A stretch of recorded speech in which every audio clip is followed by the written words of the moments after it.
எப்போதாவது யோசித்ததுண்டா?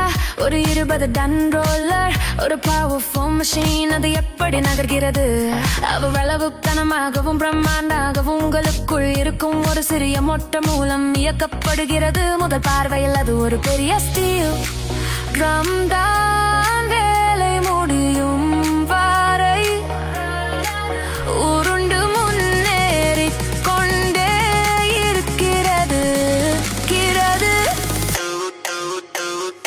ஆனால் இரகசிய சக்தி கீழே மறைந்துள்ளது. ஹைட்ராலிக் ஃப்ளூயிட்ஸ் பயம் ஒரு சிக்கலான இதயம். டீசல் என்ஜின் அது சக்கரத்தை திருப்புவதில்லை, மாறாக அது ஹை பிரஷர் ஆயிலை உணரச் செய்கிறது. பம்பின் திசையை ஒரு மகத்தான எழுச்சி ஆற்றலை ஒரு நம்ப முடியாத உந்துதலுடன் மாற்றுகிறது.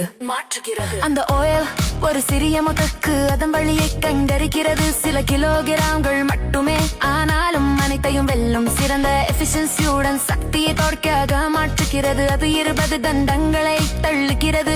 பெரிய மிருகங்கள் இப்படித்தான் வேலை செய்கின்றன. அது முழு மஷினையும் முன்னேறச் செய்கிறது. வலுவாகவும் நிலையாகவும் கிரவுண்ட் ஒர்க்காரா உள்ளது. சாலை ஏற்கனவே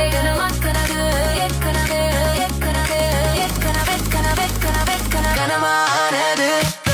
ஆனால் ஃப்ரண்டில் இன்னும் இருக்கிறது பெரிய ஸ்டீல் ஷெல். அக்குள் இன்னொரு ஹைட்ராலிக் மோட்டார் அதன் வேலை சரியாக செய்கிறது. அது ட்ரம்மை உருள வைக்கிறது. ஆனால் அதன் முக்கிய பணிமகத்தானது அந்த இரகசியத்தை இயக்க நிலத்தின் தேரவு கோல். இந்த டெக்னிக் வைப்ரேஷன் காம்பாக்ஷன் என்று அழைக்கப்படுகிறது. கட்டுமானத்துக்கும் நடவடிக்கைக்கும் மேடையை அமைக்கிறது. இப்போது ஜங்குள் ஒரு ஷாஃப்ட் சுழலத் தொடங்குகிறது. எக்ஸென்ட்ரிக் ஷாஃப்ட் இயக்கத்தை தொடங்கட்டும். அது ரோல்ல அதிர்வுறச் செய்கிறது. மேலும் கீழும் தள்ளுகிறது. செங்குத்தாக அழுத்தி தரையை உறுதிப்படுத்துகிறது.